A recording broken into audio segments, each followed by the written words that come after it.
Eighth day of March, allegedly, according to that thing we call a calendar, precisely 7 days before the Ides of it, I suppose. This is the Ochelli Effect, broadcast live from American Freedom Radio at AmericanFreedomRadio.com. Of course, you're welcome to the show no matter how you encountered it via your fondle slab of choice, your applicable application, or otherwise.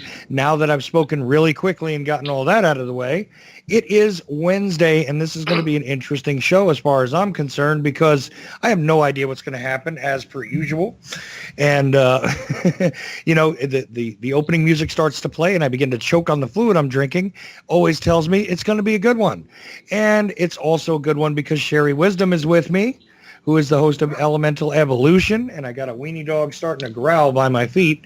Anyway, Sherry Wisdom, maybe the weenie dog is growling because of Sherry. How you doing tonight? I'm doing fabulous. How are you tonight? I'm doing all right. I'm a little concerned that the weenie dog's growling at me, but anyway, she hasn't growled at anything. The position that you're sitting in. Oh, I'm sitting on the floor, you know. Vulnerable. Yes, very. So, you know, at the right height for the weenie dog. Of course, didn't even talk about who else is on with us tonight. Did I yet? We got to calm this weenie dog down, though. This is so funny. I think you just like saying that. That's what I'm thinking. It's funny, man. It's a Mexican hot dog anyway because it's part Chihuahua and part Dachshund, you know, Dachshund. So, yeah, Lucy is her name. Anyway, stop growling, Lucy. Max Igan is with us. Okay, I haven't gotten to him yet, but trust me, I will real quickly. Also, Daniel Lewis Crumpton is going to be with us for both hours, the guy behind downloadedcontent.com and all that. But before I get all kinds of involved in strangeness with Daniel,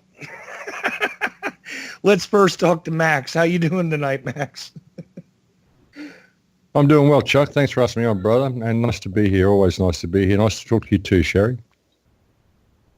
This is a loose situation tonight, Max. Usually I'm a little less distracted. It's kind of funny, but it's kind of a good thing, I think, to get distracted by the behavior of our animal friends and sometimes by nature itself. Because, man, if you get too locked into the artificial world around you, you get very lost, very disconnected, I would say, Max. And I got to say, it's getting stranger and stranger out there. Wouldn't you agree? Oh, look, it is. I think there's an awful lot of distraction in play at the moment on the ground as well. I mean, the left-right paradigm, the identity politics that everybody's caught up in, it's a hell of a time to be alive. It's like a circus at the moment, just watching the U.S. political situation. It's like a freak show. It really is. I mean, grab the popcorn. I said this when Trump got elected to grab the popcorn because we're going to be in for a ride with this one. And it's like, who needs reality TV when you've got the Trump presidency? It's anybody's guess what's going to happen from one day to the next with this man. Yeah, well, there's identity politics, and then there's the politics of identity, because both things are going on. We had this women's march today, another one. Apparently, the grand strike, the day without a woman or whatever. Now, I heard about this on the mainstream. Didn't see any of it evident around me sitting where I am. But who knows what all this stuff means? I think people have gotten locked into being labeled. And I think they've decided that they can be subdivided in so many different ways that it's created its own storyline, and putting politics aside, you know, the general understanding of politics, I would say that the definition of the individual has gotten really twisted, Max. Well, it has, and that's what this identity politics has done. I mean, it's everybody's chosen a side, and everybody's allowing other people to speak for them.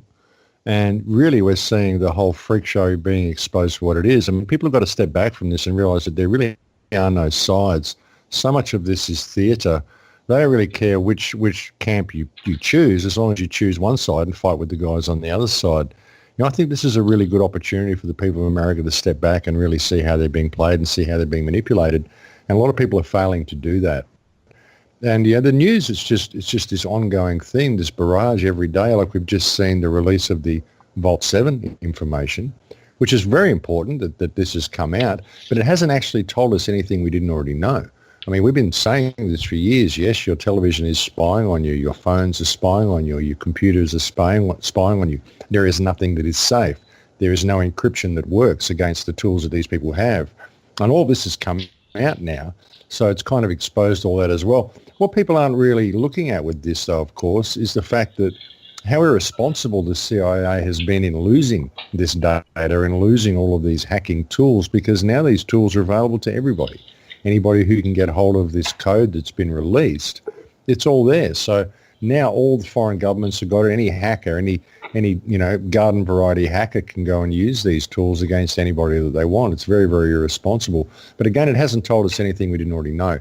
We know that this whole internet system has been set up as a surveillance system. Really, that's really what the web has been about. I mean, it's been a great boon to our lives, and as much as it's made the world smaller, it's given us contact with each other, but it's also allowed the powers that believe they be to have tabs on everybody.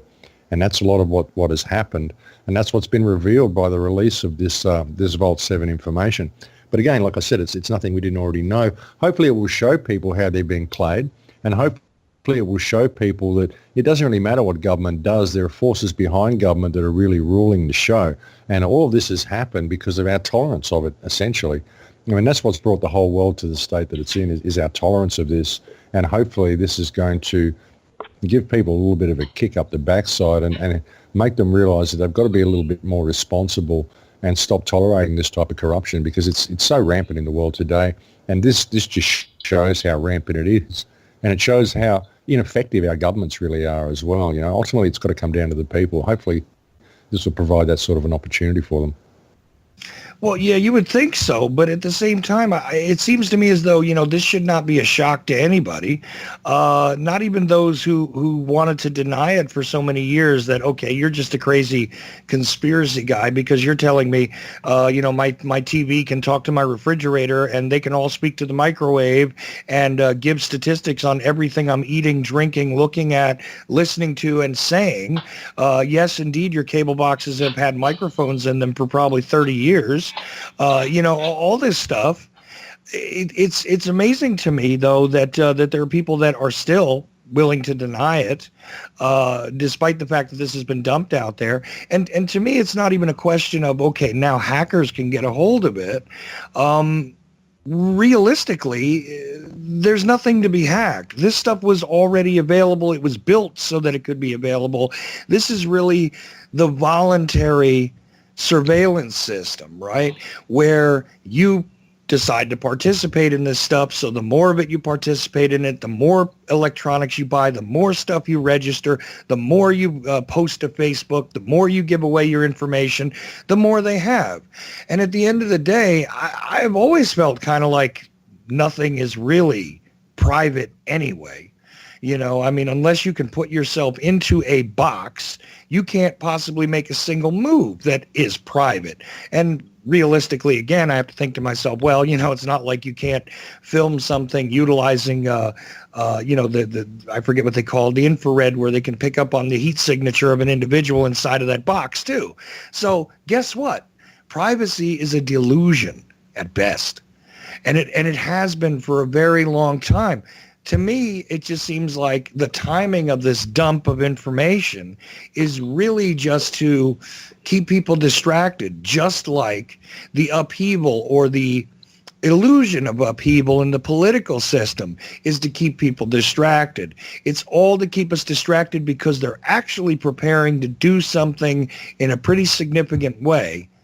And they want to make sure that we're watching the magician's right hand while the left hand is in our pockets and around our throats, maybe. What do you think? Well, yeah, absolutely. I mean, I think this whole concept that Trump is the struggling underdog and all the neocons are trying to depose him, I think this is theatre for the masses as well. And the timing of this release, as you say, this is perfect timing for this to be released. While everybody's squabbling and infighting, you have this sort of loom up in the distance as well. And it's going to be washed away very, very quickly. People are going to forget about it. They're going to go back to the infighting. The externalization of the hierarchy, they're able to expose all of this stuff and people just will allow it to go by the wayside. Oh yeah, the government spies on us, we already knew that, and they'll just forget about it. It's like with the Snowden releases, everyone was so up in arms when the Snowden report first came out, when he released all that information, And then the more he releases, people just say, oh, yeah, another report from Snowden. It doesn't matter. Another WikiLeaks data dump. It doesn't matter. We already know this. So, and it's all information that we already know. It all just basically confirms what we already know. But it's the externalization of the hierarchy. They're showing you just how corrupt they are, like with Pizzagate and everything. Okay, the world is run by pedophiles who are monitoring your every move. They're manufacturing all these wars. The whole lot has been contrived in order to lock you down into a slavery system. You're basically living in a people farm. And everyone goes, oh, right, okay, we've figured it all out now, and they go back to work. That's kind of what it's about. They just start squabbling with the other guys about their identity politics or whatever else they believe in. It's all about these beliefs. Get a belief, lock yourself into that belief and fight with anybody who doesn't have the same belief as you, regardless of what it is. They don't care which side you're on. They don't care what the belief is. As long as you're locked into a belief and you're screaming at other people, that's what it's all about. And it's all divide and conquer. This whole divide and conquer strategy is so in play at the moment. If people think Trump is really this underdog who is so against all these people and so against the neocons. I mean, he gave a speech the other day, he gave a meeting in front of a painting of Hillary Clinton. You think that was by mistake? Nope. I mean, he's friends with these people. Why hasn't he had her arrested already? Why hasn't he had the Clinton Foundation's assets frozen? Why hasn't he had DynCorp's assets frozen? Why is this company still being allowed to have government contracts? I mean, there's so many things that he's not doing, and there's so many things that people aren't looking at. But really, when you step back and look at it, nothing's changed. I mean, they're still spraying chemtrails in the sky. There's still this whole AI grid is being rolled out. They've still got the whole fiat money system in place. The pedophile rings are still running rampant around the world. The war on terror is still going. He's still calling Syria out as a civil war when it isn't. He's still posturing against Iran, posturing against Russia, still bombing Yemen. Nothing's changed. HAARP's still there, pumping frequencies into the sky, causing earthquakes and whatever else it's doing. I mean, nothing's changed, folks.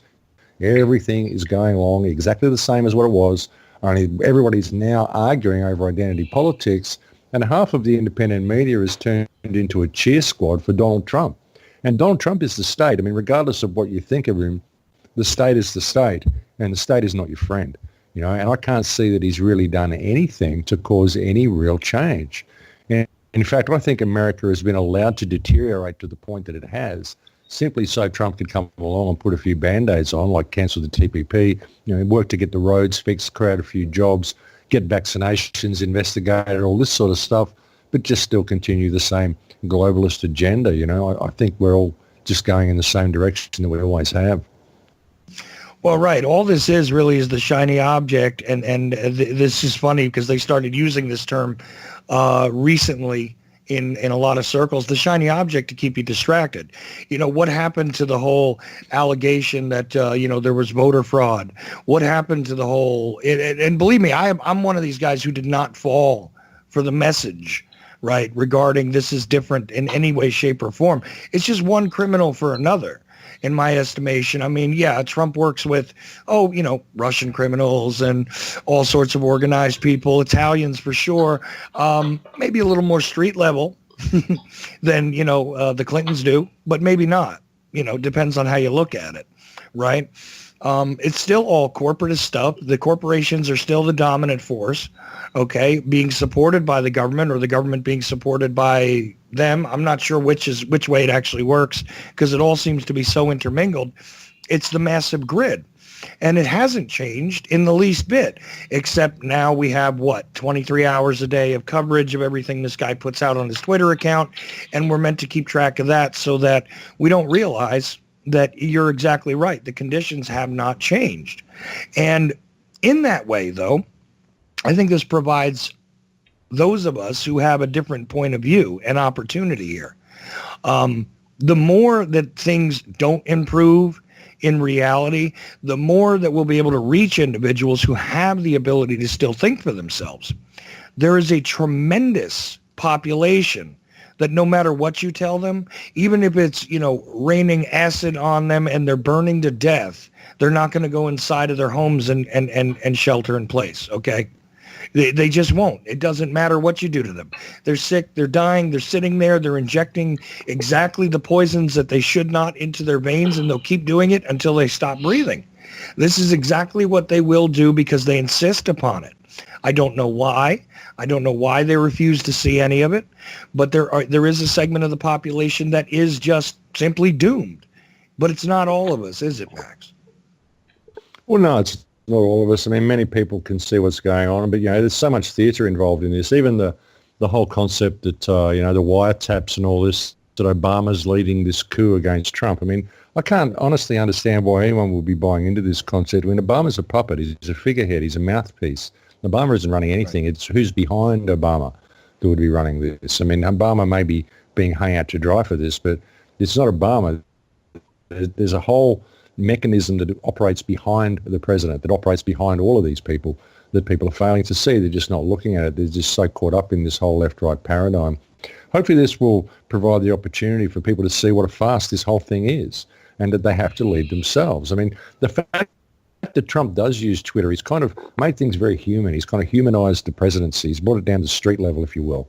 This guy is just a normal down-home guy like anybody else, and you can see that these aren't people who are important. These aren't anybody of importance. These are just average people like everybody else. Hopefully the world can see that now. Hopefully the American people can see that now, and hopefully they can see how they're being played and step back and look beyond the veil and look what's really going on here. I mean, the people farm is still raging. Even the amount of pedophiles that have been arrested, none of the big players have been arrested, none of the major players. Everything's being exposed now. I think they're doing everything they can to distract people because they're scared to death. They're absolutely scared of how much awareness is growing in the world now. People are really stepping back and looking at this and seeing what a puppet show it is and what a complete farce the whole political system is. And I think people have had enough, and they've got to ramp things up as much as they can just to keep people distracted, to keep them entertained. Otherwise, they're just going to step away from the whole thing, I think. I think the world is on the verge of doing that now. I mean, not just in America. We're seeing so many countries completely disillusioned with their governments, and I think it's a really good thing. So I hope that the circus continues and people see it for what it is a little bit more, I mean, the more he does, he just puts his foot in his mouth every day. And WikiLeaks reckons they've got a whole bunch more stuff to release as well. They say this is like 1% of what's actually in this vault. So who knows what else we're going to see from these people. But again, it's all exposing the hierarchy. It's what we do with the information and whether we seize the opportunity that it provides.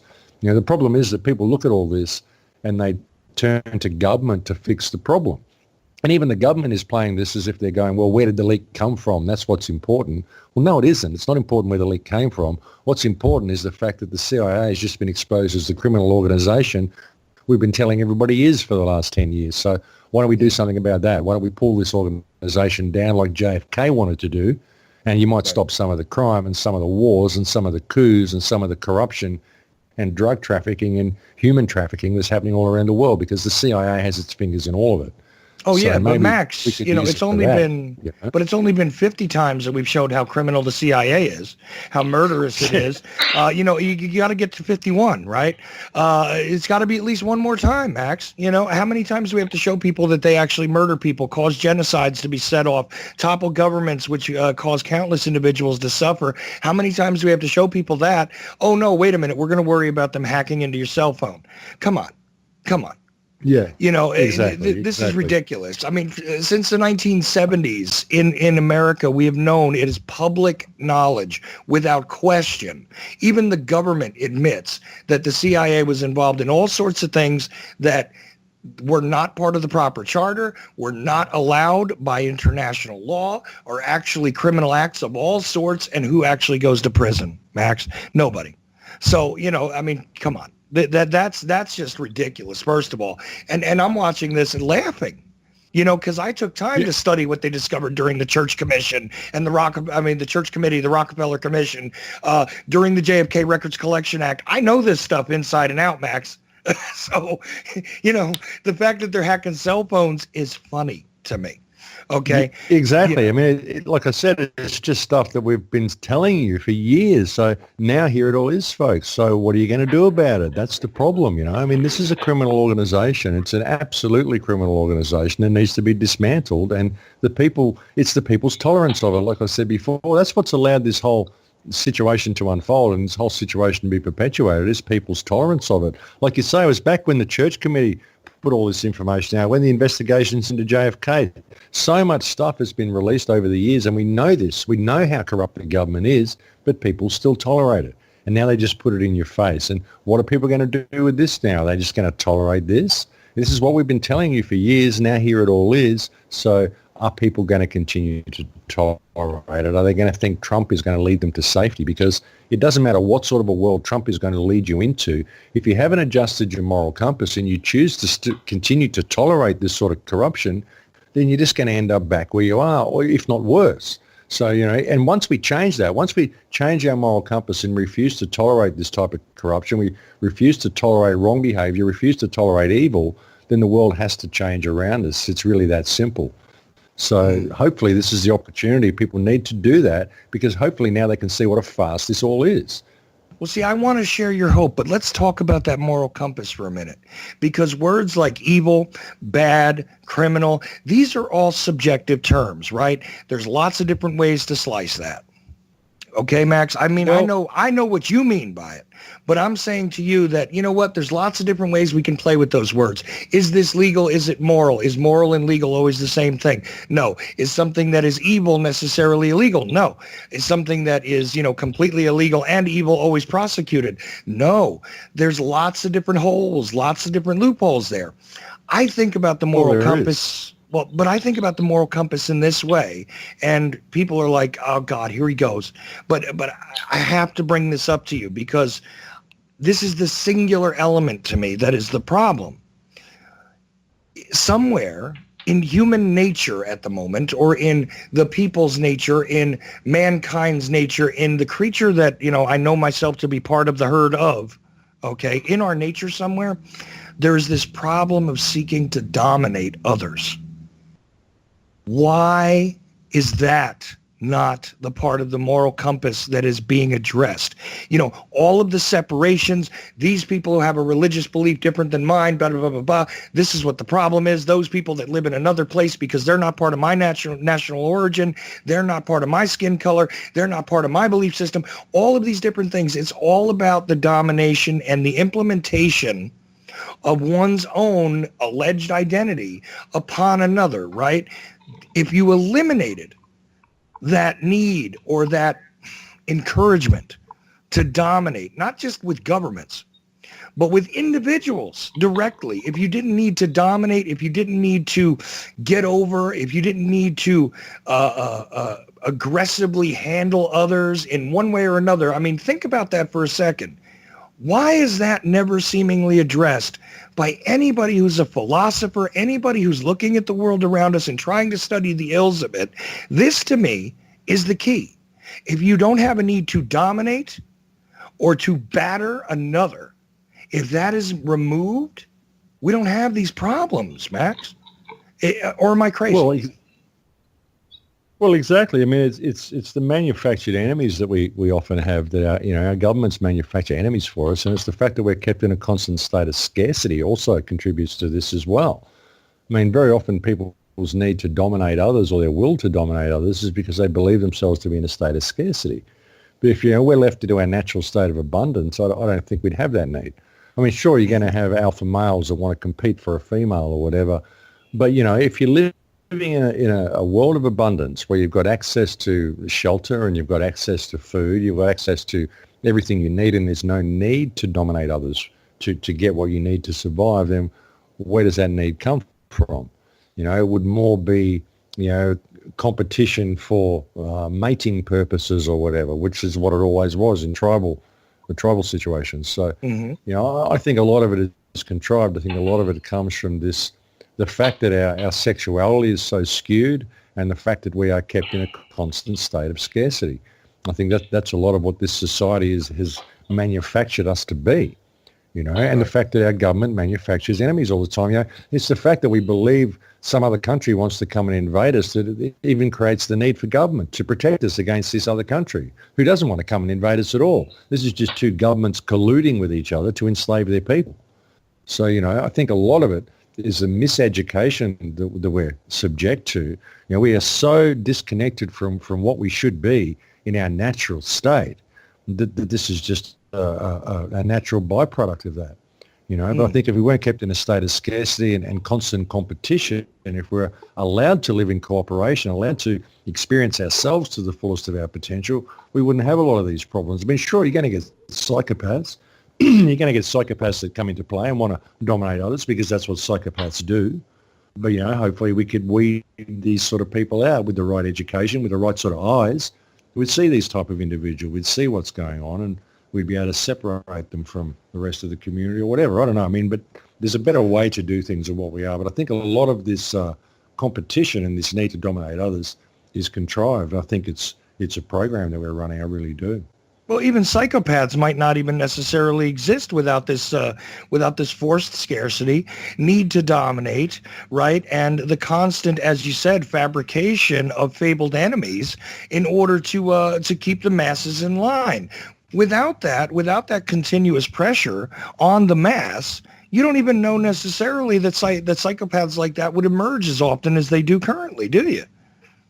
Well, exactly. You don't. You get no idea. I mean, that's the thing, people talk about freedom and what it looks like. And the thing is, we've never been free. In the history of the human race, we've never been free. I can't find anywhere where this species has actually been free. I can find small modicums of freedom, some species living in the jungle somewhere, some tribe somewhere that doesn't know the rest of humanity exists, perhaps.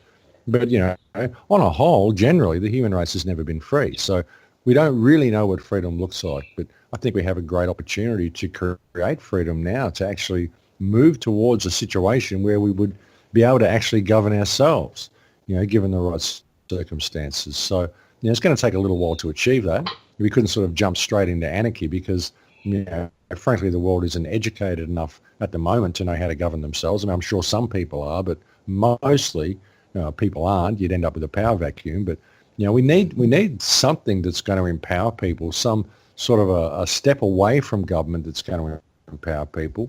But we need some sort of managerial situation to guide us back to this point where we can do this, That's the thing with, we've got to be careful about with what we do as well, is, speaking out against our governments so much the way we do.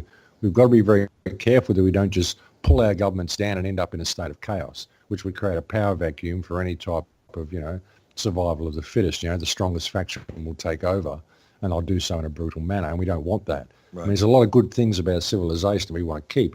I like being able to switch a light on. I like being able to flush a toilet. I like being able to turn a tap on and have water come out. I like being able to drive a car and drive on the roads. I like to be able to use the internet. So there's a lot of things about civilization we don't want to destroy. We just need to find a way of empowering ourselves to create a civilization that continues to empower us, and something that is good for people, something that's going to work, something that isn't a people farm, such as what we're living in now. Well, right. And the other thing is to not encourage the most violent to rise up and take out the structure either, because all that does is allow the most violent to replace the thing that was already destroying us. See, if all you do is encourage the most dominant, the most aggressive to take hold of the reins of power, all you're going to have is something much worse than what you currently sit in. So there's, it's a self-defeating kind of process when people talk about rising up directly. You know what I'm saying? And utilizing, although, believe it or not, I mean, there are many a day that, you'd find me hard pressed to not want to take up arms in some way or other, because it does get into a high tension kind of situation when you realize exactly how much is being trained on yourself and the people that you do care about. It's difficult to not want to do that, but at the same time, this will be a self-defeating mechanism if we were to utilize it in order to try and find a solution. So trying to improve the self is one thing, and trying to encourage others to think outside of this construct of domination and this construct of, I don't know, enforced scarcity, which is there to make sure that the system remains propped up and running in proper order, which means that always there has to be someone with nothing in order for someone else to have a great deal more, and all of this kind of stuff. I mean, it just seems, like we're not ready, really, for the solution, which is directly, like you say, it's just self-determination in real form. You know, you don't require the overlords. You may have some sort of cooperative management, but you don't require the overlords to dictate behavior if there is nothing to, there's nothing to prevent, right? And again, that's why I said the core of it seems to me this need to dominate, this need to competitively overtake and to create a hierarchy based on value and things like this. It gets into a strange area, Max. Well, it does, but, it's our compliance to all of it. I've often said, if we don't comply with it, then it can't happen. It's people's willingness to just give their power away and lock themselves into this system. People's willingness to use mobile phones for everything they do. People's willingness to use credit cards for everything that they buy. I went shopping the other day. I don't use a credit card. When I flew out here to Hawaii, I had to fly out with United Airlines. You've got to pay for your luggage on United Airlines now. They wouldn't let me pay for it with cash. I have to pay for it with a credit card. I said, well, I don't have a credit card. I can't pay for it with a credit card. They made me go to a machine and buy a temporary card, a United Airlines card, and then put money on it to pay for my luggage. They wouldn't let me pay for it with cash. It's people's willingness to do that. Why has everybody let them do this? Why hasn't everyone said, no, I don't want to pay with a credit card. I refuse to pay with a credit card. I'll pay with cash. Why do people use credit cards when they go shopping? Just because it's convenient. Why do they do all their internet stuff on their mobile phones rather than using it on a secure computer? A computer without a microphone and without a camera, unless you hook one up. Why are people so willing to give their power away for the sake of convenience and then complain when they find themselves living in a slavery system? I mean, I spend cash. I don't buy anything with a credit card. People say, I don't believe you that you don't own a credit card. Well, I'm sorry, I don't own a credit card. I have a debit card that I put money in that account if I have to buy something online, like pay for an airline ticket or something. And that's the only time there's ever any money in the account, and it's the only thing I ever buy with the card. If I have to buy something online, if I'm forced to. I don't use a mobile phone for accessing the internet ever. I just don't comply with any of this stuff, It's people's, they just comply with it right along the way, and then they complain when they find themselves in a slavery system. We have this huge data dump of how the CIA can monitor everything you do. It's your willingness to use all this stuff that allows them to do it. Like you say, it's your willingness to go and post on Facebook all the time, put all the data, everything about you on Facebook, who your family is, who your friends are, photos of your families, everything they would have to go through enormous amounts of effort to collect about you. You just put it online for them to all get. You get every conversation you do it all on your mobile phone, so it's all linked up. Your mobile phone's hooked up to your computer, you're hooked up to your Skype, hooked up to this, hooked up to that. It's all hooked up together. It's all correlated. It's all triangulated, all of it. And it's because people use it. I just don't use any of it. I use my computer, and that's all I use. Well, and I've minimized my exposure to the banks, but I have to say minimized because, in reality, even the debit card, I mean, obviously I don't want details, but the debit card you have most likely is connected to some sort of banking system as well, right? I don't have a credit card. Well, it has to be. That's the thing. Yeah. It's got to be hooked up to a banking system. But the fact is that people don't even usually have debit cards. They have credit cards, and they shop with credit cards, or they go to the supermarket and buy their groceries with a credit card. I mean, I pay cash for everything. I've got that debit card because sometimes I need to buy an airline ticket or something. And you need to buy something online, but that's it. There's never any money in the account, and I actually never do any shopping with it. So, it's people's willingness to do this is the problem, No, absolutely. That's the thing. I mean, like I said, I minimize my interaction with the banking system. I don't have technically a bank account to my own name. I don't have any credit cards, anything like that as well. Because here's the thing. You can't complain about them coming to collect pieces of what it is that you're running through their system.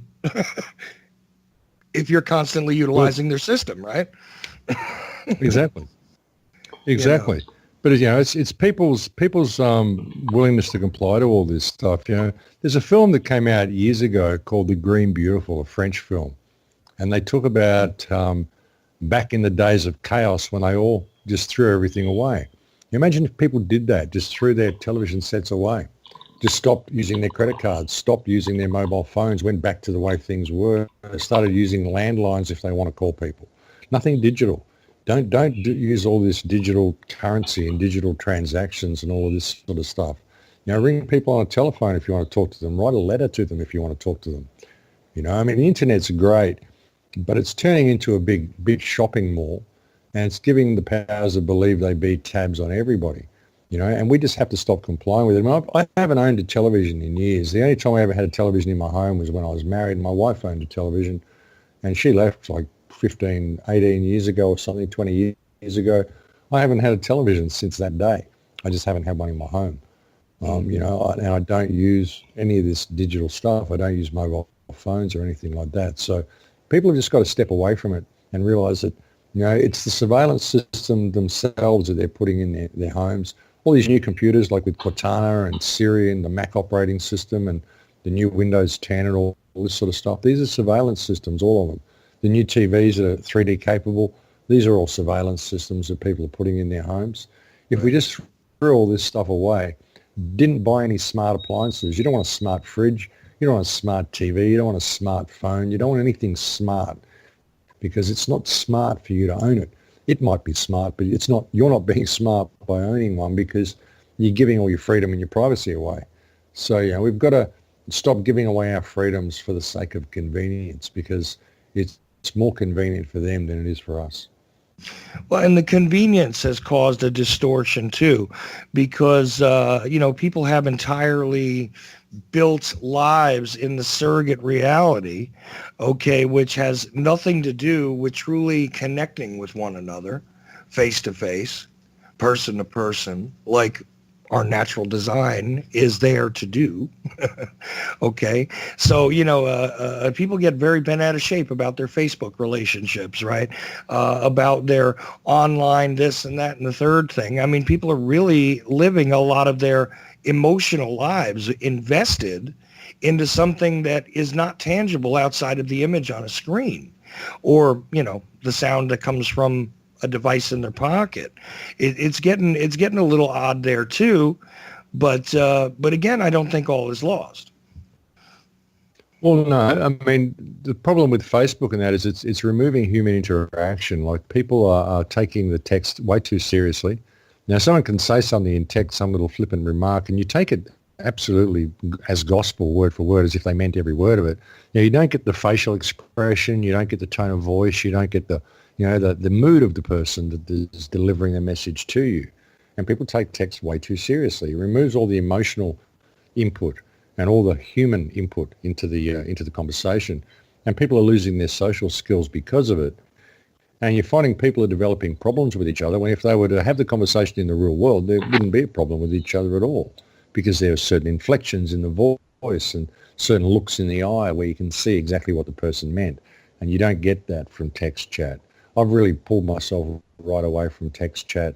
I'm trying to just get right away from it altogether, both on YouTube and on Facebook. I just think it's counterproductive, it's anti-human, and it's really destroying people's relationships with each other. It's quite detrimental. Even in the Philippines, you talk to families in the Philippines, and they're very, very concerned at what texting and Facebook and this whole mobile phone world is doing to their children, because they're finding their children are developing problems with other children, where in the real world, if they're interacting in the real world, these problems wouldn't exist. But people are developing real issues from being unfriended on Facebook or whatever because they're taking people's texts the wrong way.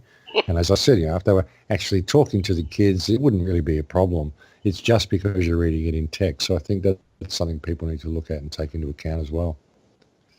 Oh yeah, definitely, and but it is a different world that we live in for sure because of all these devices, and I still say it's just a tool like anything else.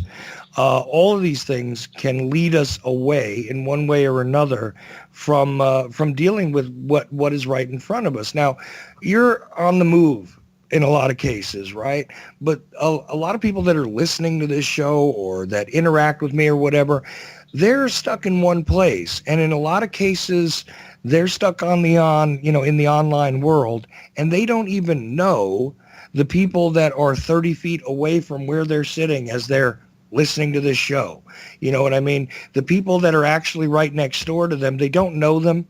If they do know them by name, they know nothing about them. There's no sense of community. Isn't that sort of connectivity by proximity part of the equation that's also been lost? Oh, absolutely. And it's extremely important that people get that back. That's something that I've been pushing for years and years, ever since the first radio show that I ever did, the need to build strong ties in your community. Well, I've often said, whatever you're doing, if you're baking biscuits or baking bread or something, do some extra and go to meet the people next door. Go find if there's something you can do for these people. Just get to know them. Go watch a ball game with them or something, even if you don't like ball games. Just do something that they like so you get to communicate with them on their level and become their friends. Because if you've got a strong community, you can stand up against the system. You need these strong communal ties. You need to have good rapport with your neighbours.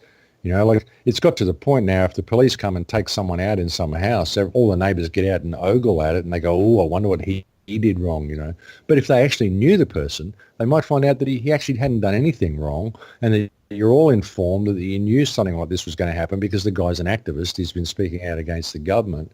And maybe, the whole community could get out there and stand by the man and protect the guy and ask the police what they were doing, why they were coming to victimise someone of their friends, like you'd have that support from people around you if you get to know them. So you've got to get to know them. I mean, this is what I've been trying to do with Full Circle Project.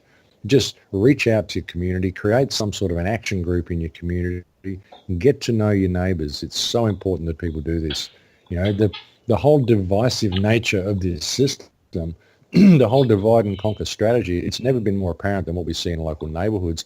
It seems that the closer you pack people together, the less they want to know each other. You start encroaching in on people's personal space, and they just don't want to know their neighbours. You go out in the country, people living half a mile from each other, and they all know each other.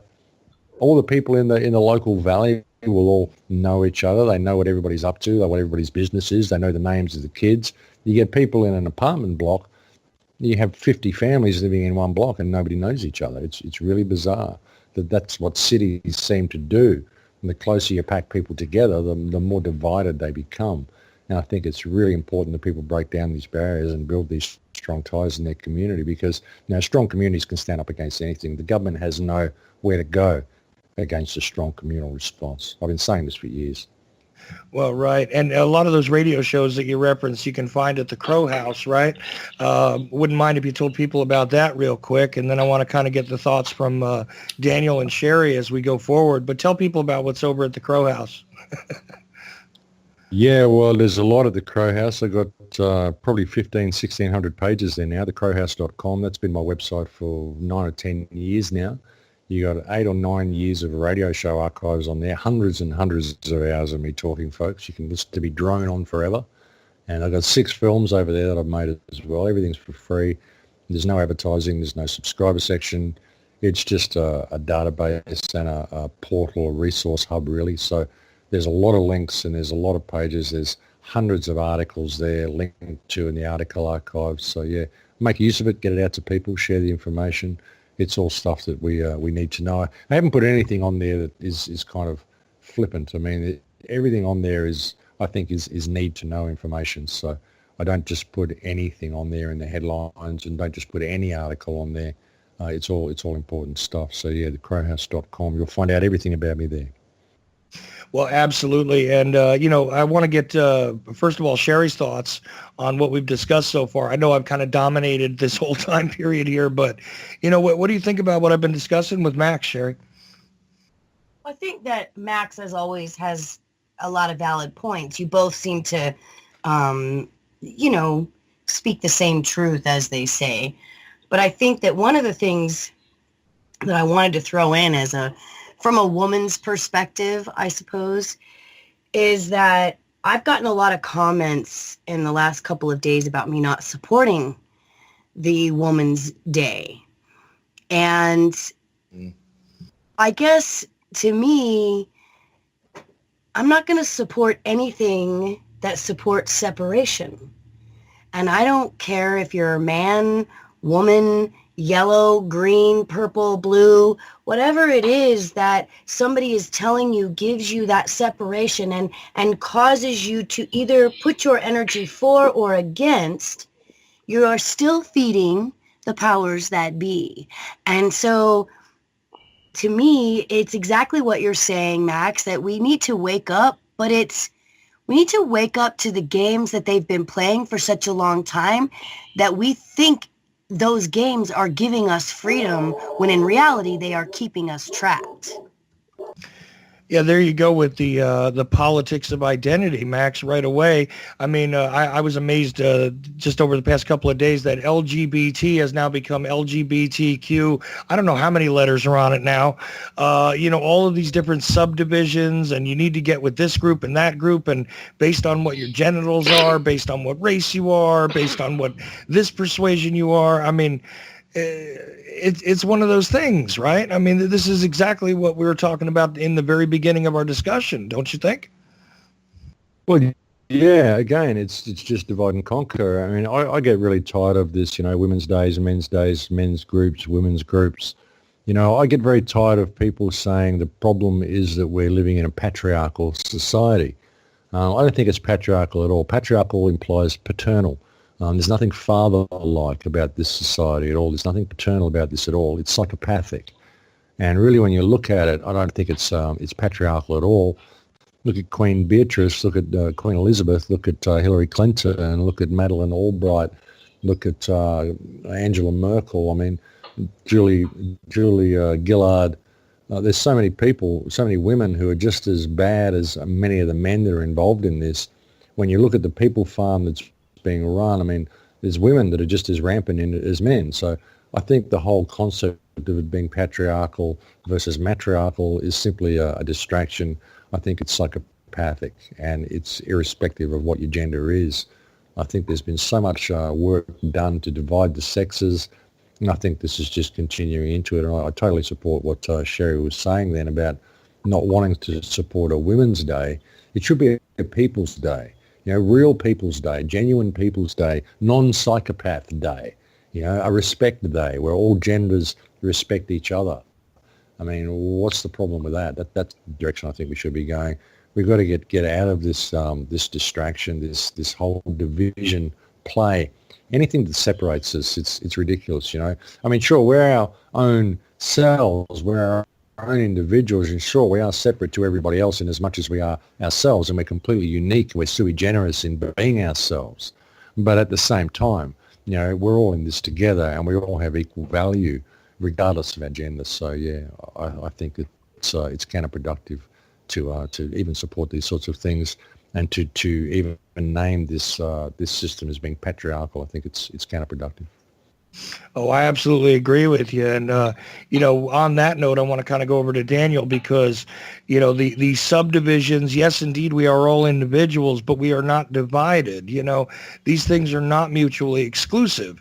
Yes, I am an individual unto myself, but I'm also part of this. We are all here together. It seems, anyway, unless I am under some delusion, we do appear to be all here in the same space and time at this moment, which is now gone. Of course, all you ever have is the moment. But, Daniel, your thoughts on the whole discussion and this subject directly. Hey, Max, man. Nice to finally talk to you. Nice to hook up with you, Daniel. Yeah, I told Sherry before I came on tonight I was going to geek out because, you're one of my heroes, man. And when I started to wake up around 2008 or so, I came across you on the internet, and I'm not trying to kiss your ass or anything, but give me a little bit of brevity because it's sincere. Listening to some of your philosophies and points of view as I started to go through my awakening process absolutely directed the course of my entire life for years. And I want to thank you for that because I know that that's applicable to a lot of people who have listened to you, as they start to wake up to all this illusion around us. And that being said, I think where I'd like to logically kind of go in the next hour is you did a documentary in 2011 called The Awakening, where you kind of started off talking about Christ consciousness. And in order for us to really change what we're perceiving outside of us is to go within and access, the type of consciousness that Max Planck talks about with the idea of a unified field and quantum theory. Is that something that you still advocate, or that you get an opportunity to speak about a lot? Is going within to change the without? Absolutely. Look, I touch on this in virtually all of my talks. It's very important that people do that, and it's very important that people look deep enough within to see the shadow as well, I believe, because it's realizing that that shadow exists within you, which allows you to see what other people are capable of and allows you to understand your enemy a little bit more. But understanding that you're speaking emotional language all the time and understanding what you're projecting into the field all the time, it's incredibly important for people to know this, I think. And that's what that film was mainly about. The problem is, there's so much new age deception out there. People go and they do all this inner work and then they lock themselves into this little bubble of spiritual narcissism. They forget to see that there's only really one self, and you're never going to improve the plight of the self by ignoring the world around you. Once you gain these spiritual understandings, you need to apply them to the physical world that you live in. I mean, you're in this 3D reality for a reason, and you need to apply yourself to it. If we were to do that, we could change things really, really quickly. And that's what I was saying. I often say, if we change our moral compass, and like you can debate what your moral compass is, but ultimately it's doing the right thing. You know what's good, you know what's bad, you know what's right, you know what's wrong. We all do, and it's doing what is right. That is, to me, where your moral compass should be pointed. And if you do this and you refuse to tolerate anything wrong, then we can change the world in a day. We really could. I mean, if we refuse to tolerate all of this bad stuff happening in the world around us and we applied ourselves to the world around us, then and did the right thing in all that we did, if everybody did this, then the system would have to change around us. We wouldn't need to construct anything new at all. The system would have to remold itself around us. So, yeah, it's extremely important that people do the inner work. And doing that inner work, when you can apply it to the world and live your life in this way, you'll find that your life just unfolds. I mean, mine has.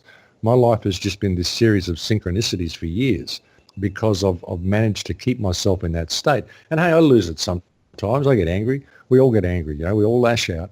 But even when you get angry, I think it's important for people to express that. Don't bottle it up, because if you bottle it up, it'll come out later in some other way that you didn't expect. It'll come out as a sickness within yourself, or you'll find yourself harvesting energy off someone. Some little dark corner of you will come to light at some point, and you'll be niggling at someone and you don't really know why. And it's because you haven't expressed yourself. You haven't allowed your emotions to flow the way they should.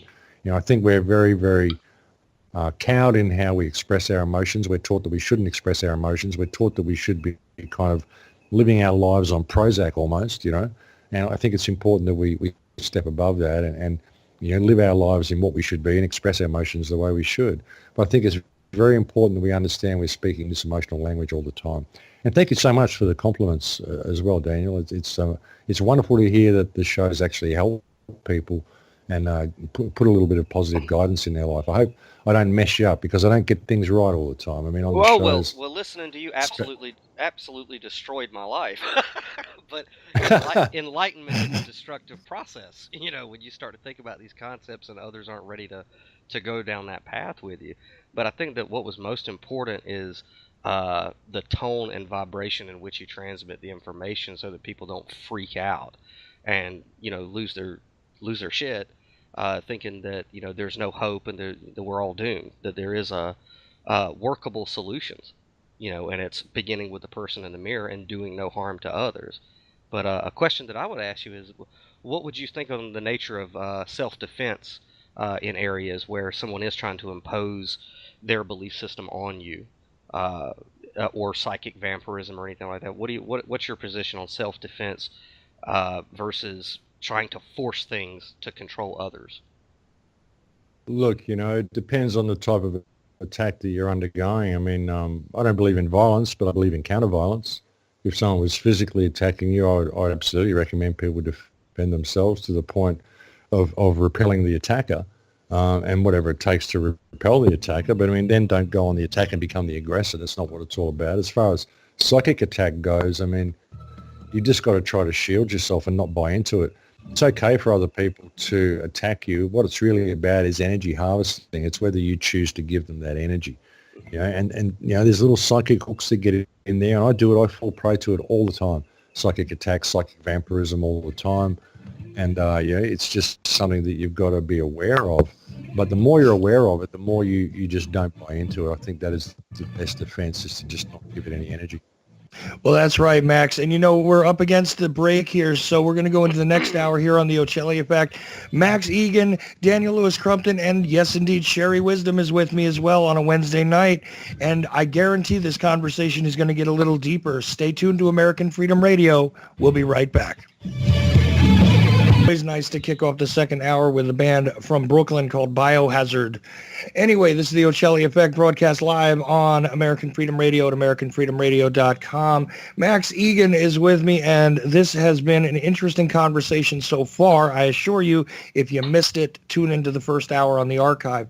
Daniel Lewis Crumpton is also with us, and my co-host on Wednesdays, the creator of the 3-day rule, Sherry Wisdom. I was waiting for that. I knew you were waiting for that. I feel neglected. If you don't add in a few things during every show, then I feel like you're not really caring for me. Oh, I see. You see, this is fun for everybody. I have to make sure to placate and take very good care of Sherry's feminine ego, because without it, she will get very upset, and she may in fact throw a tantrum and start cursing on the show and stuff, which I always ask her kindly not to do. Right? Yeah, okay, never mind. Yeah. I don't do that anymore. We gotta have fun too, right, Daniel? If you ain't having fun, you ain't doing it right. There you go. And that is what she said. Anyway, Max. Bada bing. Bada bing. We were there's an inside joke for you. But Max, you were actually playing around with something during the break there, and I was enjoying the bit of music that you were providing. I do want to get back into the conversation because we were sort of rudely cut off because of the break. And Daniel had a train of thought going there that I think was really important. So if you don't mind, I'd like to rejoin with that particular area of discussion. Daniel? Man, you know what I do during the break. I don't even remember. No. I know. Something I did want to ask you. Today, Ray Kurzweil, or at least I saw the article today, Ray Kurzweil has brought the date for singularity from like 2045 to 2029. And, you guys were discussing how, anyway, to me, it looks like we're going into a split society. I mean, when you talk about singularity and walking into a matrix, man, people are going to willingly do that. So it's going to happen. There are going to be masses of people that will jack into a literal matrix. I mean, and they'll buy it at their wireless carrier store. It's going to happen. So to me, I kind of see like a split society. Those of us who realize there's a 3-dimensional or 4-dimensional world outside of our screen. But what do you got to say about Ray Kurzweil upping the date for singularity? Look, it doesn't surprise me. Technology's been making leaps and bounds in progress, but people think that it's going to be up to the choice of who wants to jack in and who doesn't. You've got to really look beyond that. What if the people aren't really being given a choice? If it's going to be a singularity, that needs to encompass all. Like Ray Kurzweil said in Transcendent Man, soon the rocks, the trees, everything will become intelligent. So how's this going to happen? Well, it's all going to be infused with nanotechnology. And that's what's happening. I mean, there's nanotech in the food. There's nanotech in popular dressings, sauces, and cereals that have been discovered in Australia. So you can be guaranteed it's happening in America and other countries as well. So this is how it's happening. If there's going to be a singularity and we're going to move towards this transhumanist agenda, it's going to be modifying the human being from the inside out without their knowledge. And that's essentially what's going on. I mean, if you look at Morgellons syndrome, this is kind of like the canary in the coal mine that shows that some people are rejecting the technology, but most people aren't. You can grow Morgellons like fibers from anybody. You can take probably a blood sample from yourself, put it in a petri dish, and grow Morgellons type fibers from it. So this technology is in everybody, and I think that's how it's going to be done. Ray Kurzweil has an incredible fear of death. He just does. I mean, most of these scientists that are working towards this, they're just mad scientists. They really are. And when you look at what the whole concept is and what they want to do, Ray Kurzweil even said in Transcendent Man that they want to send artificial intelligence, nanotechnology infused with artificial intelligence out into the cosmos to basically harness everything else they can find. This is the Borg. This is the creation of the Borg. Now, how audacious would you have to be? How big would your ego have to be so audacious that you would send nanotechnology out into space to harness anything it finds, regardless of what it is? You don't know what life is out there. You don't know what other animals or creatures you're going to find, but you have taken it upon yourself to not only find them, but to invade them from the inside out through nanotechnology and harness their being to make it part of yours. This is very, very scary stuff, and this is what Ray Kurzweil's dream is. This is what the whole transhumanist dream is. This is what the singularity is. The singularity itself. He may be looking towards the singularity on Earth by 2029, but I mean, you've got to wonder how he would do that. I would say it would only be achieved by nanotechnology. Once this nanotech is in place and the smart grid's in place, and they can do it all wirelessly, they can affect people wirelessly, they can affect nanotech wirelessly. They've already been able to switch the genes on and off in rats using nanotechnology and wireless technology, switch it off with radio waves. So, they've been experimenting with this sort of stuff for years. So they may achieve some sort of a singularity on Earth by that date, but I doubt that they will achieve the ultimate singularity that they're after, because the ultimate singularity that they want is what Ray Kurzweil describes as the universe waking up and becoming intelligent, as if it wasn't already. So, I mean, I think we've got a long way to go to get to that point, but perhaps some sort of a singularity on Earth, they may be well on the way to achieving it through nanotechnology. It just depends on how far they've gotten with it, how much it's infused into people, and how widely spread it is around the world. See, and then when you put the CRISPR technology into context with this, what does that say? That just looks to me like the ground troops before the real invasion, right? The manipulation of the genetic switches through stuff like that, which seems to me for benevolent purposes. Oh, imagine if we could factor out the diseases. Oh, sure. Just like the introduction of all these other interesting aspects into the human construct through the pharmaceutical industry, all of it becoming extremely common, changing the brain chemistry and literally changing the entire chemistry so that it's just a more conducive environment, I think, for the nanotechnology that is not new, really. Has been developed, probably at an accelerated rate recently, but it's not new, is it? No, it's not new. I think the vaccines and everything they give people as well is setting up certain genetic environments for this nanotechnology to, perform its functions as well. A lot of people look at it and they think, well, transhumanism, enhanced humans, this is going to be great. It'd be great to be enhanced, but what is enhancement? What does enhancement actually mean? Enhancement may be good for one group, but may be very bad for another group.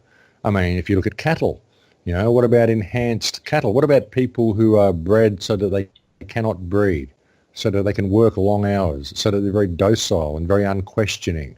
All this is enhanced, improved. So, what constitutes enhancement and improvement for one section of society may in fact be absolute degradation for another section of society.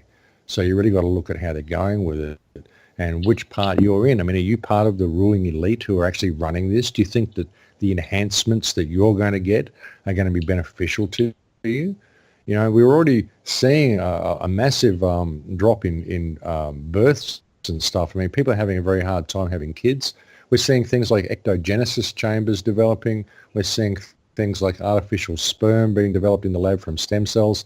They've just managed to create artificial eggs as well from stem cells. Just a few weeks ago, they developed that technology. So now they can weed out parents altogether. They don't need parents. They don't need people who can breed.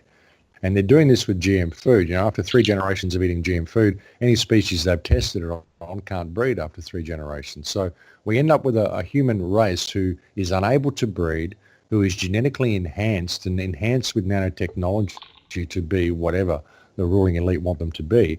And we end up with kids being born in ectogenesis chambers from artificial sperm and artificial eggs. So this is the direction that we're going. This is the transhumanist society that they're working towards. And that, I would suggest, is the type of singularity that they're working towards as well. That's the type of singularity that Ray Kurzweil is talking about. I mean, it's not going to be the whole world. You won't get this in the third world too quickly. It'll take a little while to develop the third world to the point that they will accept this type of technology. But in the first world, you'll probably see this sort of stuff coming into play within the next 20 or 30 years. Yep.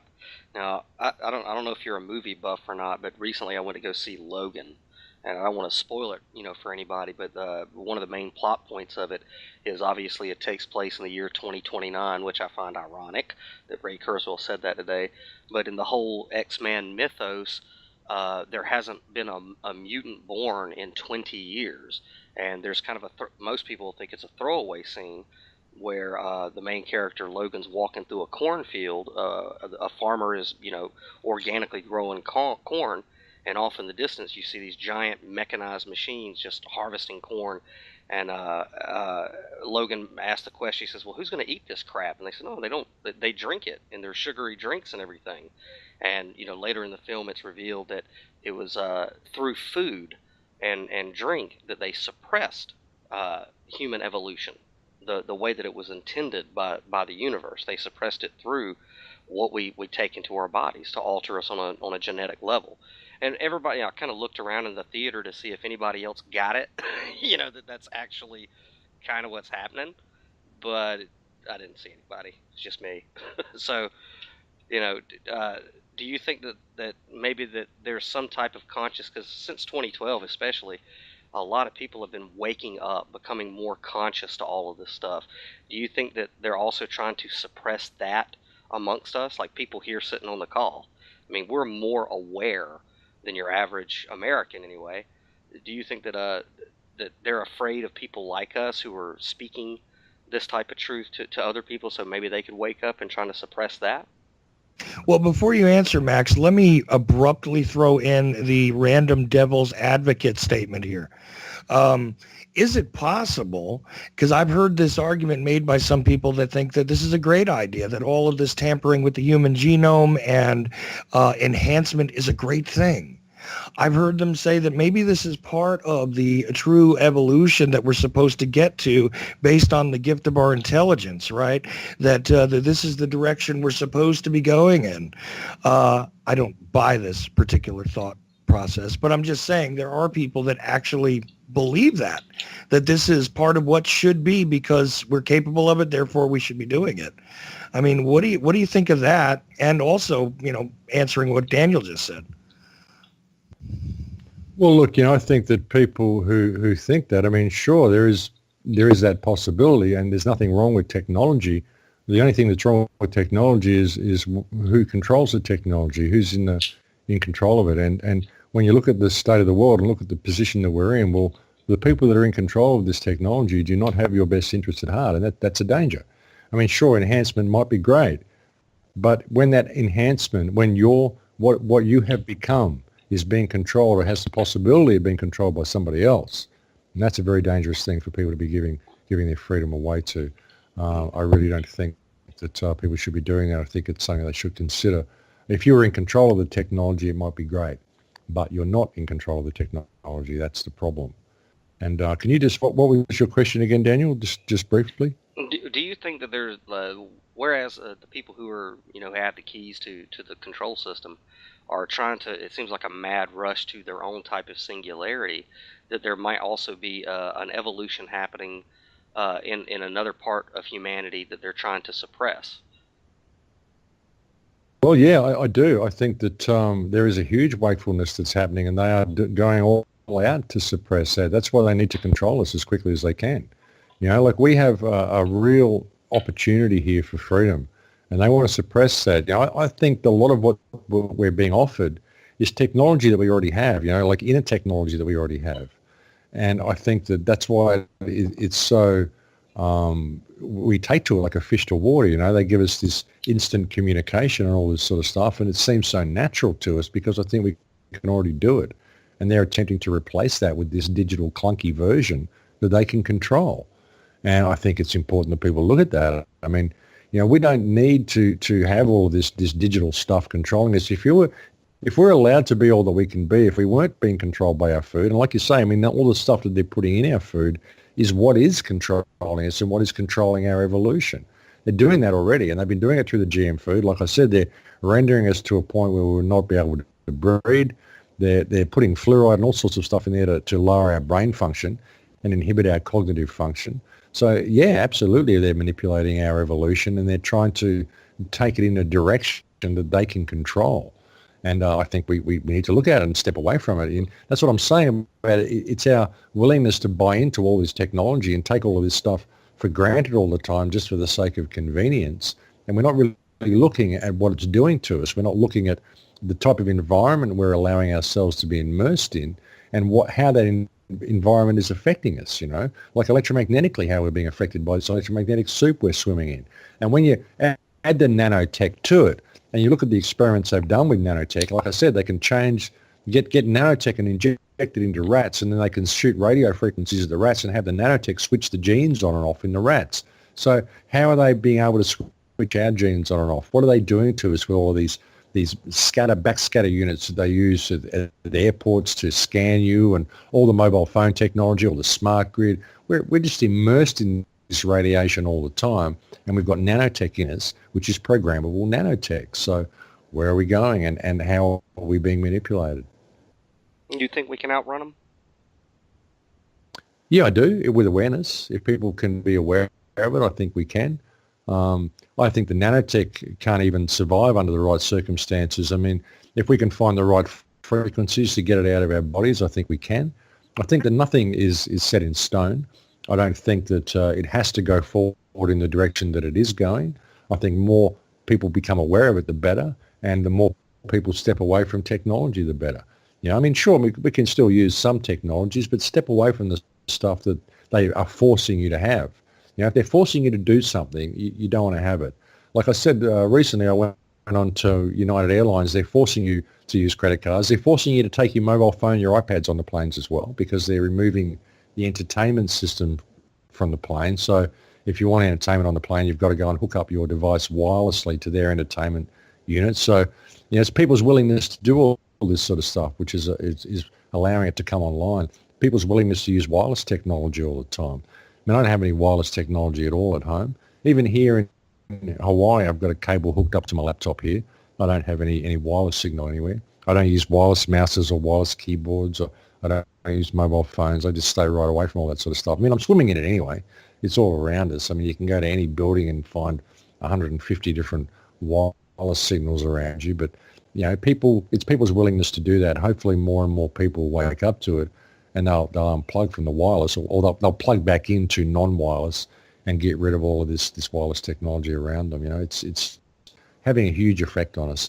But I think it's all connected, and I think it's a really important time at the moment, which is why they're keeping us so distracted with all this identity politics and all this rubbish and bullshit that they're feeding us, keeping everybody fighting about anything they can get you to fight about, any belief system they can get you to adopt, just not paying attention to what's going on around us. But ultimately, everything's still happening. It's still rolling out. In fact, it's escalated even more since Trump's taken office. So I think it's important that people look around them. I think a lot of people are feeling like they're being sucked into the event horizon of the black hole of 24-hour connectivity to the collective internet. And here recently, I know it's pissed Chuck off and a few other people. I've been rationing the amount of time that I spend online and exploring the world away from the monitor. And of course, I threw my cell phone away a while back and have never felt more enriched and freer than when I was a kid. Not having dings constantly go off in your pocket to distract you from, oh, look, a butterfly in the real world. Look, a neighbor. Look, a nature trail. So I guess I would say anything in moderation. Yeah. Go outside, folks. You remember that, don't you? Outside. Go and have a look. It's still there. Yeah. Yeah. Well, I spend part of my time, arguing with a 2-year-old. So, there's a different mindset over here. Well, Max, I'm not connected all the time. Max, man, I'm interested to know because I've followed your work for a long time, but I'm interested to know what was the process for you in waking up, and what kind of people did you read whenever you started to become more aware and get into what most people call Christ consciousness, or being in Zen. What made you get to that place? What were some of your influences? Look, I woke up when I was really, really young. I woke up when I was 4 to the fact that something was terribly wrong with the world. When I found out that my parents had to buy land, I couldn't understand the concept of buying land when I was 4. And I thought I'd been born into the wrong world. I was having very, very in-depth conversations with my teddy bear at 4 years old, explaining to him that I'd been born onto the wrong planet. I wasn't supposed to be here. I was supposed to be somewhere else. And I just kind of watched the world in amazement from that point and spent most of my life trying to figure out why we were so messed up, how we got here. What kept me sane through my childhood was Frank Zappa, listening to Frank Zappa music, because he saw the world was completely messed up as well. And I thought, wow, it's not just me. And researching ancient history and stuff like that, I mean, that's what I spent most of my life doing. And I lived as a musician on the outside of society for most of my life and just researched ancient history. I read some sort of spiritual books, but could never really get a grasp on most of it. I had a huge meditation epiphany in 2008, which started me on the process of making the films and doing the radio shows. So it was, I mean, I was always aware that something was terribly wrong, and I was always researching the whole New World Order and, the UFO scene, and I mean, everything that you could find, any conspiracy I could find. But what drew you to I was meditation? researching, I was looking into it. You what? What drew you into meditation? Well, just my friends, really, just talking to people and realizing that this was a way to do things. And, I read a couple of little Rob Sang Rampa books and stuff when I was young, but never really applied it to myself. But a lot of my friends were sort of meditating, a lot of New Age people that I knew. And so I sort of started and developed my own way of doing it. And I just had this incredible epiphany in 2008. And that's when I got all the information that I put in the awakening, when I realized that we're speaking this emotional language. And I realized what all the research I've been doing all my life had been for, and I sort of realized what my path was. And I just kind of had that meditation. I started, applying my emotional understandings to the world around me, and it started mirroring things back to me.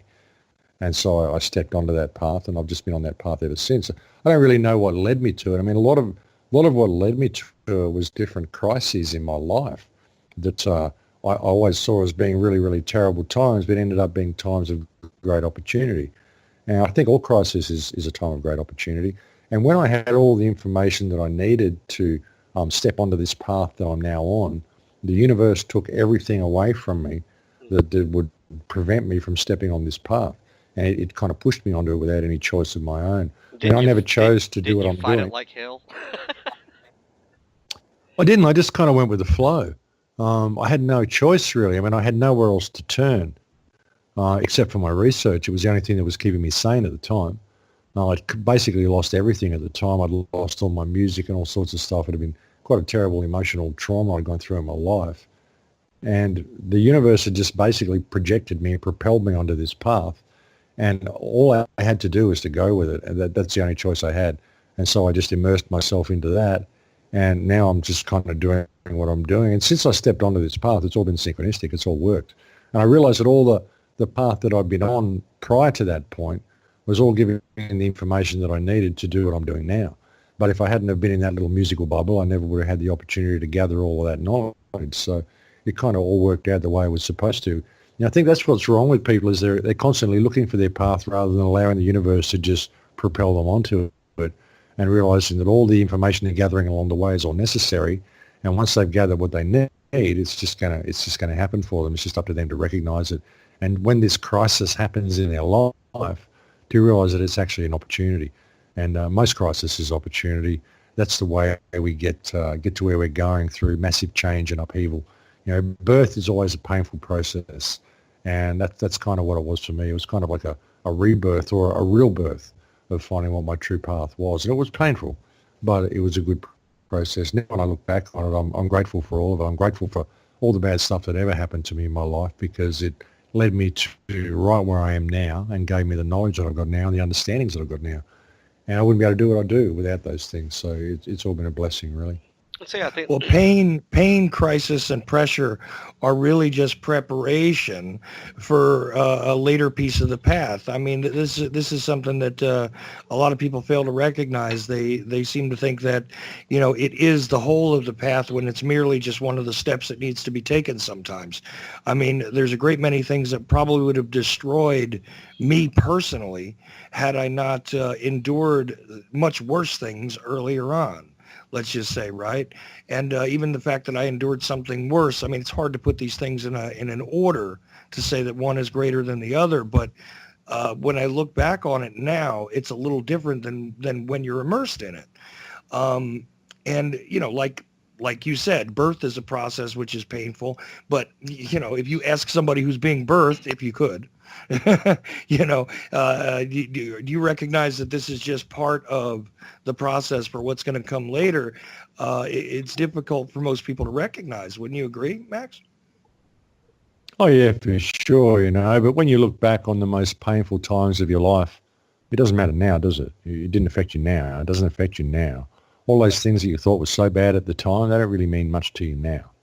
So, if you can maintain that focus when all these bad things are happening and realize, oh, here's another opportunity. I wonder what this is going to provide for me. I'm stepping off the path that I thought I was on. I wonder what the universe has in store for me now. And it's all just part of the ride. It's all just part of the ride. No stake in the outcome. I have no stake in the outcome of anything that I do. And that has been hugely liberating to have that attitude.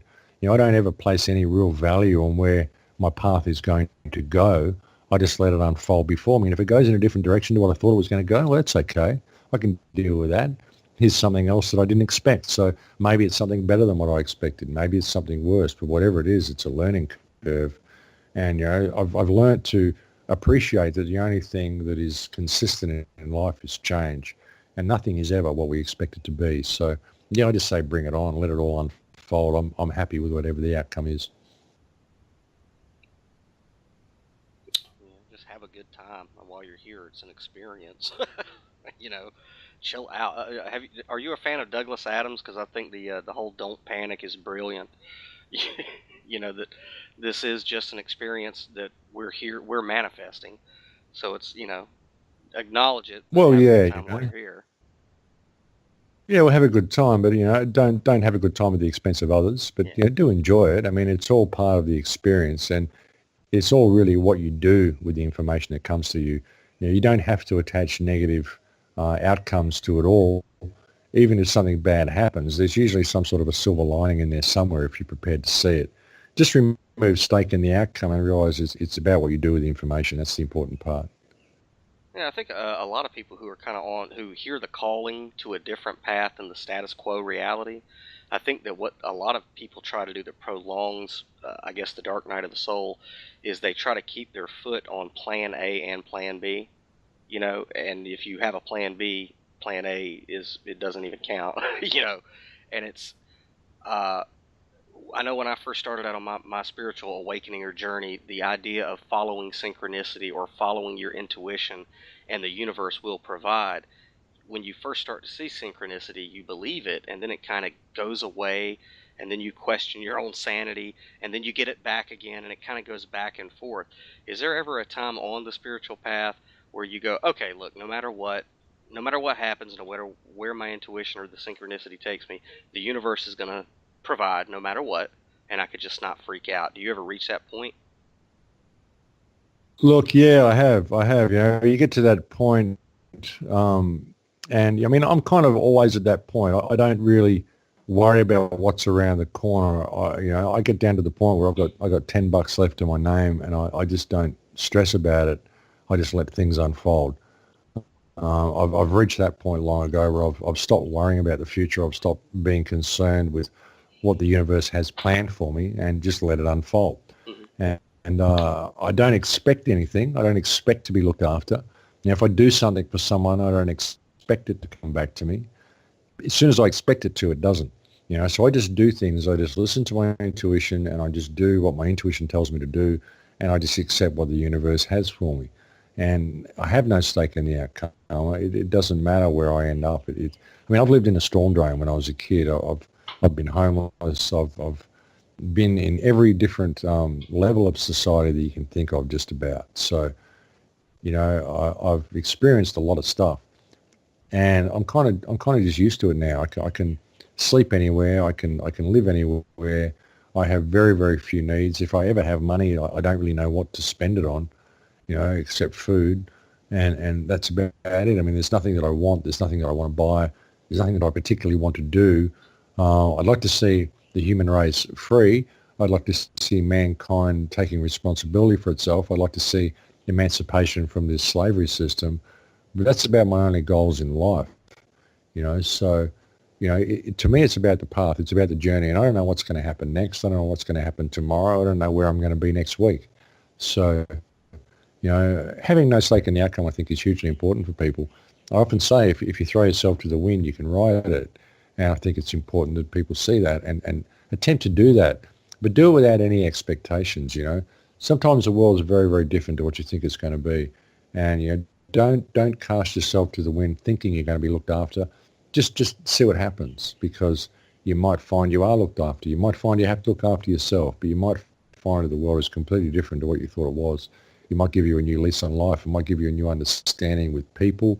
It might help you get along with people if you kind of remove yourself from the social position that you've constructed for yourself, and all of the illusions that come with that, and just realize that you're part of the flow with everybody else, and just get into that flow. I think if we can all do that, if people can do that, it can change their lives. I mean, it has with me, and hopefully it has with other people who've done it. I mean, I know people who've just completely disconnected, thrown themselves to the wind, and their whole life has just unfolded before them. So, I think it's important that people live their lives and realize that it's about them, and it's about living their life as art, and realizing it's not about their social position or the plans that society has for them. We have to disconnect ourselves from this society, keep what we want from it, keep one foot in the fiction, keep the technology you want to use or whatever, but live your life. Don't think it's about all this stuff that this system says you have to do, buying houses and buying all this stuff and having the right suit and hanging out in the right crowd. I mean, all this stuff's ridiculous. It's about us finding ourselves. And, all of this that we're seeing now, I mean, this is a huge opportunity for the human race to do this. And hopefully they're going to see it. I mean, like I keep saying to people, this is just such a farce, this whole political arena globally, not just in the US, but in England, everywhere, the whole political arena. The wheels are falling off everything. The wheels are falling off the mainstream media. They're falling off the political system, off the money system, off the war on terror. Everyone's seeing everything for what it is. So hopefully it's a time for people to rediscover themselves and, wipe the sleep from their eyes and stand up a little bit. Yeah, no doubt. Now, a lot of times I've heard you reference I think all of us know here, we don't have to preface anything, that politics is just a show. It's a game show. It's an illusion. It's just a TV channel that needs to be changed. But you've kind of hinted that the powers that be go beyond the perception, our four-dimension perceptions, that it goes into the metaphysical. I'd like to hear you kind of flesh that out a little bit. Well, when you think about concepts like of the force, the good side and the dark side, the energy that all comes from, everything comes from.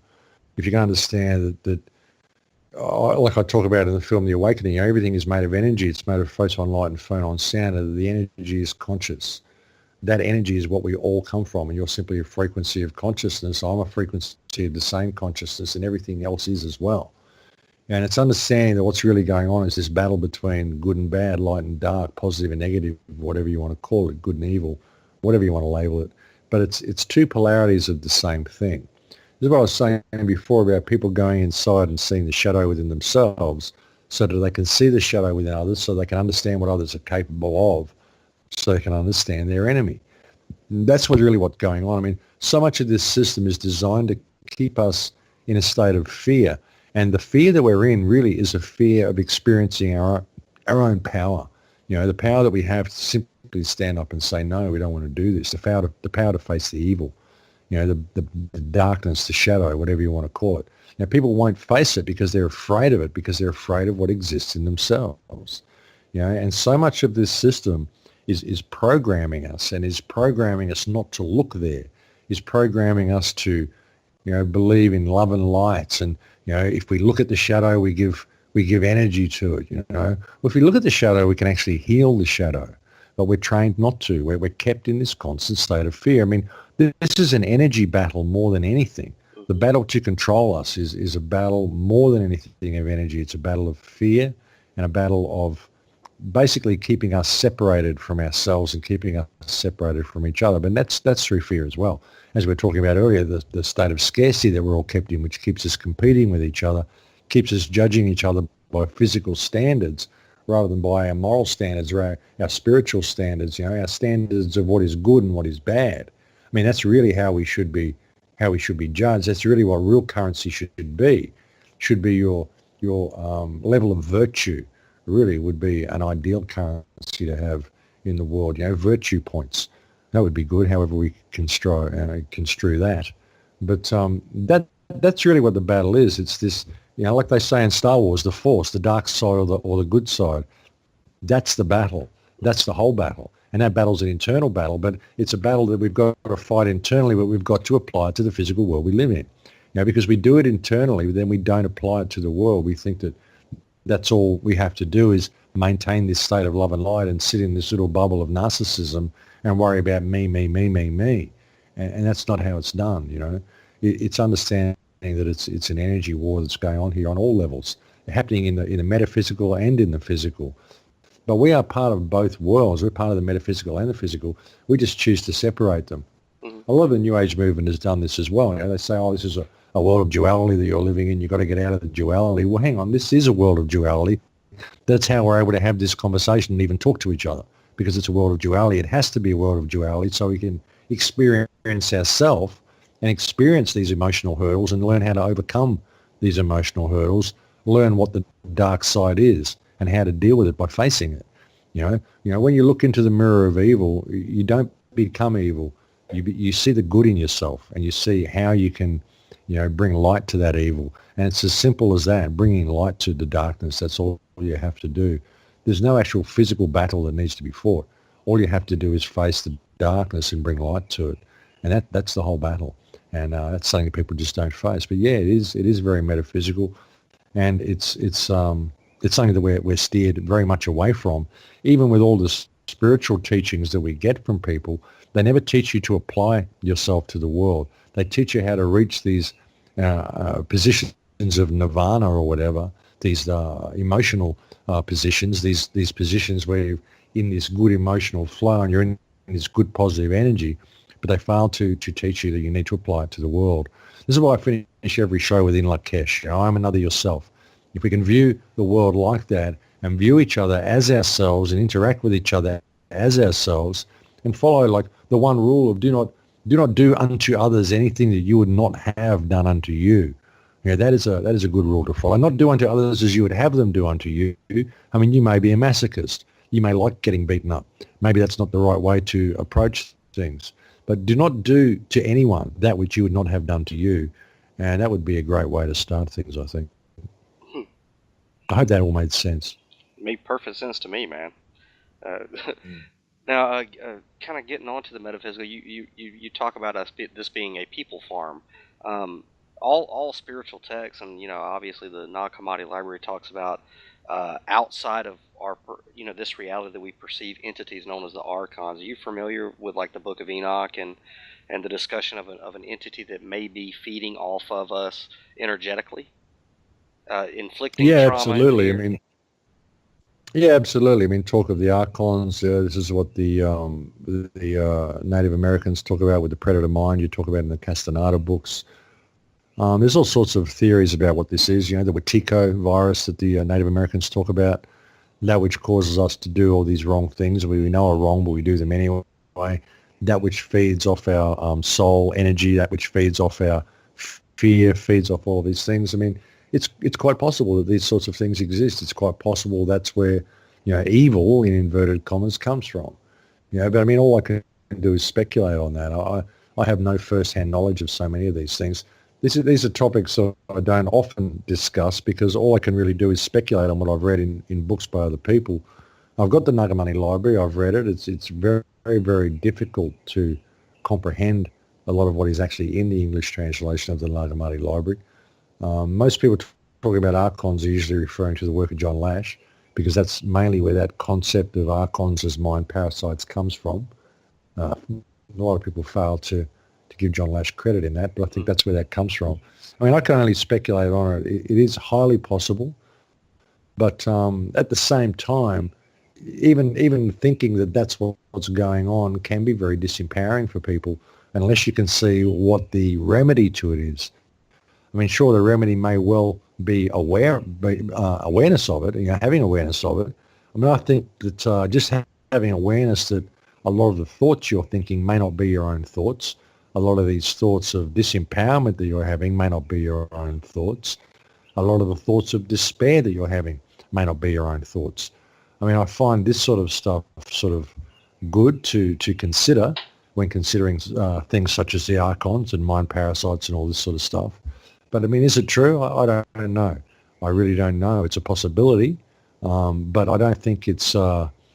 In a way, it's kind of a cop-out. In a way, it's kind of people giving responsibility for their own tolerance of evil to somebody else, and thinking, well, I do this because I'm manipulated by a mind parasite. Well, maybe you are, maybe you're not. But having that knowledge, maybe you can be aware of these thoughts now, and maybe you can work not to tolerate this stuff and not to feed these entities if these entities are indeed there. Well, and there you go. Even if it is a something from without, or if it is that which is already contained within us, either way, the disease is the same, and it seems as though you would treat it the same. So, the idea that it's an entity from without, or it's simply part of the condition, it doesn't mean that you don't have to deal with it, right, Max? Well, exactly. There's even thoughts and concepts of parasites that exist within us that interfere with our thoughts. Something because really, when you have a thought, the thought is really imbued in the heart. The thought begins in the heart before it gets to the mind. The thought travels from the heart up to the mind, and then it travels back to the heart. So there's something that seems to interfere with these heartfelt thoughts that we have that create doubts, and they kind of interfere with the thought process before it gets to our brain. And they interject all these doubts and these different paths and different possibilities rather than allowing this pure heart thought to develop within us. So there's a thought that that's perhaps some sort of parasitic force, perhaps that's an archontic force or whatever as well. So, but it's being aware of it that is the problem. Being aware of it is half the battle. The fact that these thoughts may not be your own. And if you listen to your heart, you really listen to your heart. Stop letting your mind and your head get in the way. Get out of your mind. Get back into the now and follow what your heart tells you to do. I think we're going to find a way out of this mess. I think too many people analyze their thoughts. They analyze their hearts. They analyze their intuition too much. They don't realize that their intuition is the field talking to them, and they start questioning it, and they start, getting analytical about it rather than just following their heart. Now, I think that's what people need to do. If more people would do that, I think we'd change the world very quickly. No, I agree. Well, Sherry, I know that this is right up the alley of where you're usually hanging out. And I know you haven't had a lot to say, but what do you think of this part of the discussion? I agree. Absolutely. I think that, I go into this with the work that I do on the cellular somatic level on a very deep perspective, because I do feel that we are in creation of what we are experiencing, but I also have recently changed a lot of the perspectives of what I thought was true. I am realizing, again, may just be another indoctrination and another part of what I'm now considering to be the story that we're all living. That's a big part of it for me right now, is that it's just a story. Because none of this, it's not that it's not real in the physical, but when you take a look and you think about what kind of book do you want to read? Do you want to read a book that is analytical and is boring? Or do you want to have villains and heroes and excitement and, all of these types of things? And I'm more questioning if that is more of what this reality is than any of the other things that I believed. Who knows? Well, seems to me like I would like some analysis along with the the entertainment. I appreciate both. I'm not bored by analysis, Well, but then again, that's my vibration. Daniel, all, all the world's a stage, and all of us are players. We're all there the you go. masks of God, and we got nobody to blame but ourselves for all that. And there are many different roles in the theater, Daniel. There are many different roles. Some people might just be narrators. Others, who knows, right? Writers, directors. What I thought was funny, Max, was you talk about listen to your heart. I came through the Baptist indoctrination machine, and one of the things that they adamantly beat over your head is do not listen to your heart. And they cite a passage that says the heart of man is deceitfully wicked above all, who can know it. And what you said about following your intuition, following your heart and everything, uh, with my background, and I go, Jesus, they really didn't want me to listen to my heart. But when you actually go back and kind of look at it, from my perspective anyway, in context, it's talking about the fleshly heart, not the heart chakra that the Christ Spirit was talking about, which naturally makes your life to where the maxim of first do no harm is just automatic. It's like breathing. You don't have to think about it when you're listening to that heart. You don't have to have that inner dialogue. Should I steal this jacket? It's not in you. So I find it funny that organized religion has this thing where they distort scriptures or teachings to say don't listen to your heart. In direct opposition to true freedom of the self, really. But that's just me going on. Well, yeah, I mean, it's because of their portrayal of what the heart is, like you say. You're talking about this fleshly heart. Well, that's not the heart. This is the mind. It's not the heart. The heart is doing good. The heart knows. The heart is connected to the field. The heart is having an electromagnetic conversation with the field all the time, and it's projecting into that field all the time, and the field is mirroring back to you. When you're squashing your heart feelings, I mean, this disgusting teachings for a religious organization to teach to people, do not listen to your heart. I mean, this absolutely creates a totally inhuman attitude in people. And even with their, like I said, the misconception of what the heart is. I mean, very, very insidious, a lot of these teachings, very much designed to disempower people and just enslave people to a doctrine. Unfortunately, Christianity has very, very little to do with Christ. And that should be apparent to everybody. Very little. Very little. We're coming to that time when we've got about, like, say, 10 solid minutes left. And I sort of want to get everybody to tie it up into a nice little package, their thoughts about what we've discussed and where we've gone tonight. And I really want to kick it off with Sherry here because, well, first of all, she hadn't had a lot to say. I wound up running my mouth a lot.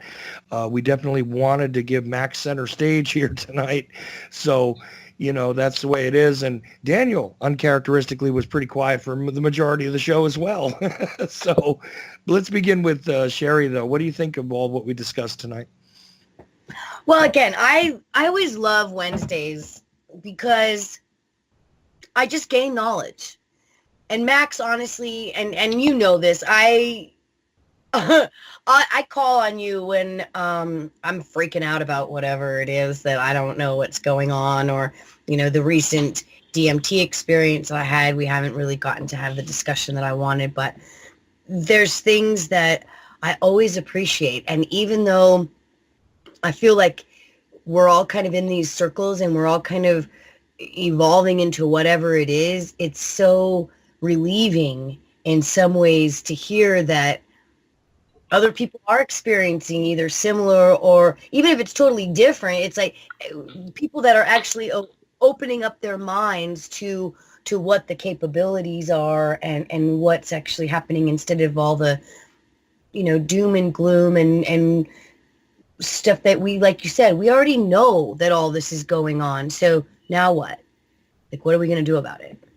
I like that very much. And Daniel, as always, I think you did great. Like, you asked a lot of great questions. And so I didn't feel like I needed to say much. I was just listening. It was great.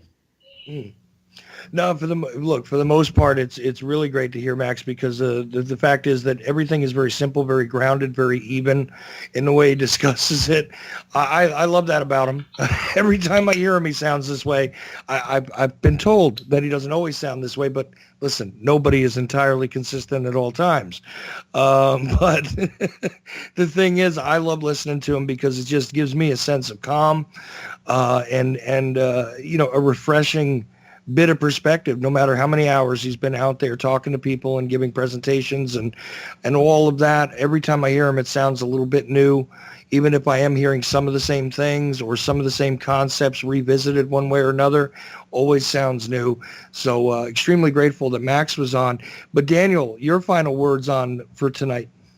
Max, man, I just want to say, dude, it's been a pleasure and an honor. I mean, I'm serious. Your voice has been a guest in my home for years, and the stuff that the bricks that you've laid behind you to make a path for others to kind of follow in, and then diversify all from. It really, really has made more of an effect than I think you'll ever really know. I mean, a lot of you really are making a difference, dude. And I just want to let you know that I appreciate it. I know there's a lot of other people out there who appreciate it.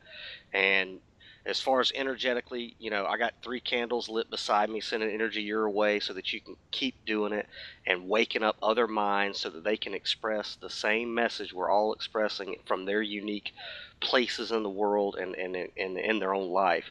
But I just want to let you know, dude, it's been an honor. I hope I could do a podcast with you, one day, because for real, it's you don't take a candle and put it under a bushel, that's for sure. And you've been a light for me, and I know a lot of other people. So just keep doing it, man. Just keep doing it till there's no breath in that meat sack. Well, thank you, brother. And the thing is, go ahead. I really do appreciate what you said, Daniel. I really appreciate the words, and thank you very much. I'm very, very humbling. Thank you. It is what it is, man. We're all walking each other home. Exactly. And believe it or not, an influence over me, although you might not want to claim that very often, Max, a bit of an influence over me when it comes to me discussing things calmly and taking a step back. I do think of you often. And the deal is, Daniel Lewis Crumpton has the downloadedcontent.com. That is his website. And that's where that podcast that he was asking Max to be on originates from. Also, Sherry Wisdom is the host of Elemental Evolution, which is heard on various networks, including American Freedom Radio. And my website is Ochelli.com, Ochelli.com. Yeah, I threw that one in there toward the end. Sorry, self-plugging. But Max, the final word on everything tonight I want to give to you, of course. I do advise people, if they've never been there, go to thecrowhouse.com. That's all one word, Crow House, just like it sounds, .com, and check out the repository of great information and calm that is present there. So I'd like to give you the final word tonight, Max. Well, look, thanks for asking me on. And as I've said, I really hope that people see this as the opportunity that it is providing for them. I mean, ultimately, America needs Trump. They need the world to happen, and they need the situation to happen the way it has, so they wake up to themselves. Hopefully they will seize the opportunity to do so. That's what this is. I mean, this whole political situation is a complete farce, and it's important to look beyond it and to see how they're being played with this whole left-right paradigm. There's all this stuff going on behind the scenes, all the stuff we've talked about on the show today, the transhumanist agenda. The chemtrails are still being sprayed. You're still eating GM food. They're still bombing kids in Yemen. They're still bombing people in Syria. The posturing against Iraq and Russia is still happening. The war on terror is still happening. The human harvesting is still happening. Nothing's changed, folks.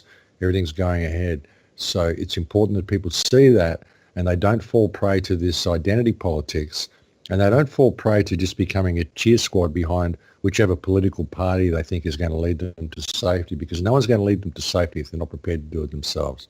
So hopefully they'll see that opportunity. And yeah, I'd be happy to come on to your show anytime, Daniel. Just add me on Skype, and happy to come on anytime. But yeah, this is a great opportunity for people. So hopefully they'll embrace this opportunity and step back and see how they're being played. Trump isn't going to save anybody. They have to do it themselves, and this is the time we can do it. So let's all step up to the plate and get involved.